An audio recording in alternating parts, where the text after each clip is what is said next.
For Wall Street Media, this is Marley. I'm here with Doug, and we'll help you make money in the stock market with information you can't get anywhere else. Hey, we love Rich Gordon, man. We have Superman. Yeah. He's what Wall Street's about. He's got his integrity, right? And this is someone smart that Wall Street respects. You guys tune into this and watch what he says. Mm-hmm. As Doug said, we have Wachovia Securities fixed income market strategist Rich Gordon, and he discusses the downfall of Bear Stearns and its implication for other financial services companies, dividing them into two camps. Here it is. Hi, and welcome again to Market Summary Online.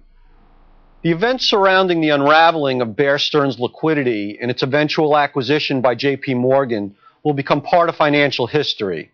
It'll be studied along with other high-profile financial failures like Enron and long-term capital management.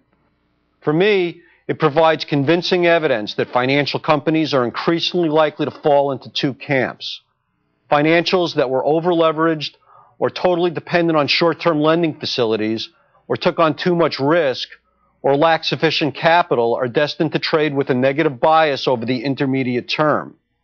The most overexposed ones might not be able to stay independent. The ones that have the most capital, either because of good risk management practices or sheer luck or some combination of the two, like J.P. Morgan, stand to gain both market share and relative market value as they take out the weak ones at deep discounts to book value. The chart shows the stock price movements of JP and Bear, and it's pretty clear just how sharply the lines have been drawn between the haves and the have-nots. The lack of liquidity and credit availability has also made a lot of investors head to the sidelines and wait for things to stabilize. Lenders are reviewing their counterparty risk and net exposures, especially to financials and banks. Those firms that were overextended to leverage or were over-reliant on short-term liquidity facilities like repos are very vulnerable right now. The systemic deleveraging trend is clearly accelerating, with one major Wall Street firm, an unlikely victim already, and other brokers and banks nervously reviewing their own liquidity positions. The past 2 years have seen a 180-degree turn in the risk-return profile of lending money, especially to highly leveraged financial balance sheets.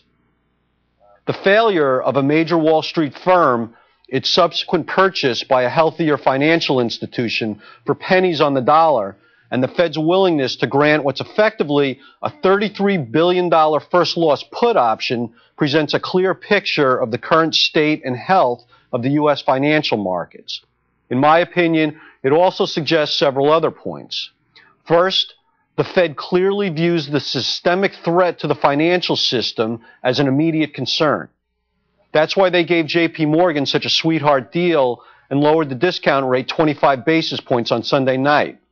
They opened the discount window to non-bank financials and agreed to accept a broad range of investment-grade collateral for pledging rather than AAA assets only. And while inflation remains a risk, the Fed views it as an intermediate concern, not a short-term concern. They've elected to significantly increase liquidity through a variety of measures and worry about the fallout after the financial system is stabilized. Second, the move by the Fed probably removes the worst-case outcomes for creditors of banks and financials. Not so for equity holders of the same firms, as the shareholders of Bear Stearns found out on Monday. But the average CDS spreads on the 5 largest U.S. banks tightened by 15 basis points Monday, and people that haven't already done so should think about lifting their CDS shorts in those names. The third thing is, I thought that the Bear Stearns situation and the steps that the Fed took to provide large amounts of liquidity would have caused the dollar to trade off sharply, and that lower rates and poor fundamental and technical underpinnings for the currency would bring in a new round of short selling. Instead, the dollar index only lost 0.3% on Monday. My thought is that we're probably close to levels where either the ECB or the BOJ or both might intervene.